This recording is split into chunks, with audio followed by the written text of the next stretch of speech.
Hello, Mr. Reap. Your mission, should you choose to accept it, is to deliver this cross-body bag to the destination pre-marked on your car's sat-nav screen. You will have 1 minute to deliver the package, or all hell will break loose. The time starts now.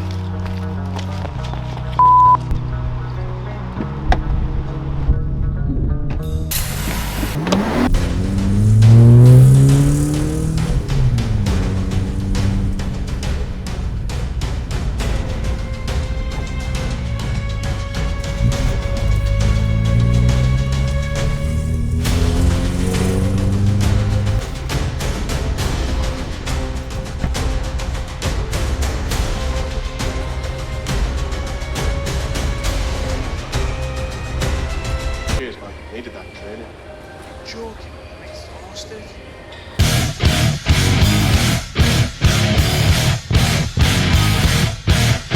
Mission Quite Possible. So the idea for Mission Quite Possible came to me, as all good ideas do, at about 3 o'clock in the morning when I was trying to think of a way to promote our brand new crossbody bags, which we're really happy with and really proud of. So behind the scenes for Mission Quite Possible, currently sat in the car park. This is my video setup. So a lot of the footage you'll see there is from a GoPro. A lot of the footage there you'll see is from the dash cam. Got Tyler waiting out there. So yeah, that's some of the shots that you'll see. Probably de-fisheye them, and that'll be the clips that you'll have just watched. So ready to shoot scene 1, just waiting on Tom as always. Technically scene 1, Tyler incognito, Tom on camera duties. Rolling. Lots of sprinting, lots of old people. Rolling shit, I need to... What's beeping? This is our catering band. Because we're professionals. Obviously the new Mission Impossible film would come out. They've always kind of inspired me creatively because they're so utterly ridiculous. So I thought, how can we do our spin on that? And the magic behind Mission Impossible, or a lot of the films, is that they always have a MacGuffin. Now, a MacGuffin is something like a bag or a box or an item like the rabbit's foot, where you don't quite know what it is or what's in it or what's going to happen if something doesn't get to the right place at the right time. That creates tension. I thought, let's nick that. I've got something that you can put stuff in and utilize that as our narrative thing for the story. So scene 1, or what you see as scene 1, is us sat on a park bench. So that's in Stockton near the riverside, and as has been with the English weather for the past couple of weeks, it has rained on and off constantly. So you think it's a sunny day, you step outside, it starts raining for 20 minutes, and it just does that. You know, an hour will pass, then it'll rain again for 20 minutes. I nearly called the shoot off a couple of times because of the weather, and I just thought, fuck it, let's go. And we got out there, and lo and behold, it started raining. We literally set up the shot. Tom ran away to buy a newspaper because we forgot one for the reveal of the body bag. And it started raining straight away. So we had to hide under some trees for a bit and wait for that to go, and then get the shot as quickly as possible before moving on to the next shot, which was also outside, so we needed to avoid the rain. We shot everything with the Sony, with the bigger camera, that basically if it isn't inside or outside the car, so we had to shoot it wide and vertical. So we did 2 good takes of everything, lots of bad takes, which you'll see in the bloopers, which are coming after this portion of the video. So we got our takes, quickly ran on to the next scene. So the next scene was me sprinting to the car, getting in, and then revving it up. Obviously, so this section, it's by accident, it's almost in 3 acts. So you've got the intro, you've got the tension builder, which is me driving around with the timer into cut, and the reveal at the end.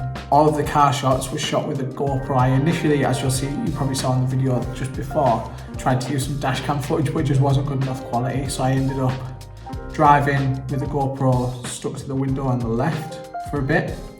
Then the next journey that I did, GoPro facing me, facing forward, so you have a couple of action shots to cut between. And then I shot the drive to the gym with the GoPro facing outwards. The beautiful thing about the GoPro is that it films in 5.3K, so this was edited on a 4K timeline. So chopping to vertical, it actually gives you, it's much bigger than the 4K screen, so it actually gives you a bit of playroom when you're switching to vertical, so you can watch it vertical without having to shoot everything twice like we do on the Sony, because the Sony's a widescreen sensor. Getting to the gym, Act 3, the only time we could get to the gym was just before our class was starting, so the car park was absolutely chocker. But that lent itself well, I thought, because I had to park a little bit further away from the gym, so you get an extra, which we hadn't planned for, sprinting shot of me running from the car to the gym instead of pulling up right outside the gym and just getting straight through the door. Getting into the gym, obviously people are teaching in there, people are doing private classes, people are just lifting weights because it's a normal gym, it's our gym, so I'm very fortunate that I have almost free run of the place and I can run around and make stuff like this. It's not a commercial gym, but anybody that's a member at Stealth Jiu Jitsu gets access to all the facilities, and people do private training sessions out there as well. So Jamie was teaching, there was a young lad doing a PT session and some other guys lifting weights, and thankfully they're all friends and they didn't even blink twice when I was like setting up cameras, directing Tom, directing Dan. They're kind of used to our ridiculous stuff now, so first, thanks guys. And secondly, the issue with that is it creates a bit of a bleed over the audio, because I was just using an on-mic cam because it was a very run-and-gun shoot. You know, I didn't have a boom operator stood over with me and Dan. On the best visual take, the audio isn't very good, so I come sprinting in.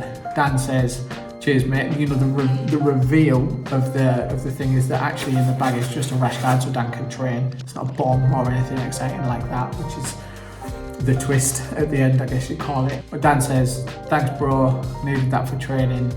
I exhaustedly, which I was tired because I've been fucking sprinting all day. But a couple of things. Dan talks at a normal volume, but Jamie is teaching in the background, and Jamie, when he's teaching, projects. It's a good quality of a jiu-jitsu coach. So Jamie's voice actually bled over quite badly to Dan's. I remembered, obviously, my Hollywood training in the video editing world, which is ADR, which is where effectively you record dialogue, then place it over the footage. So I'm going to let you into a little secret here.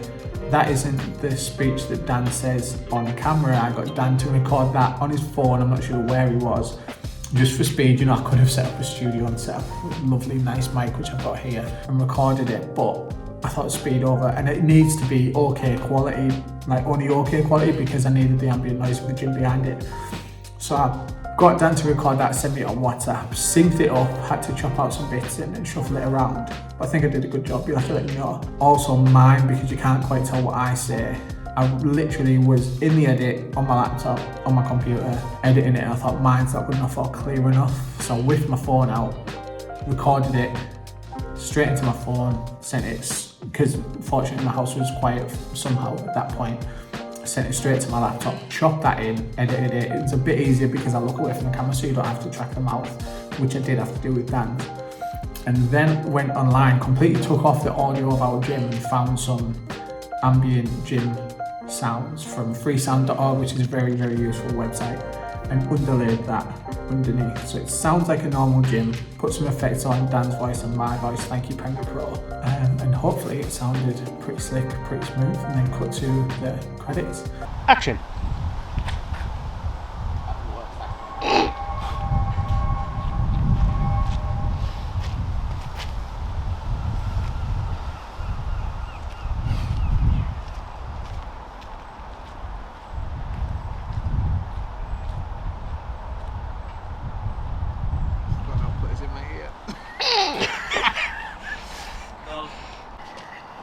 Rolling. Scene 1, take 2.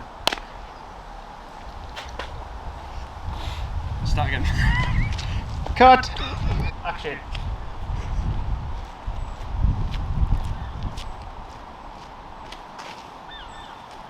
Oh, fuck, I stayed straight at the camera. Action.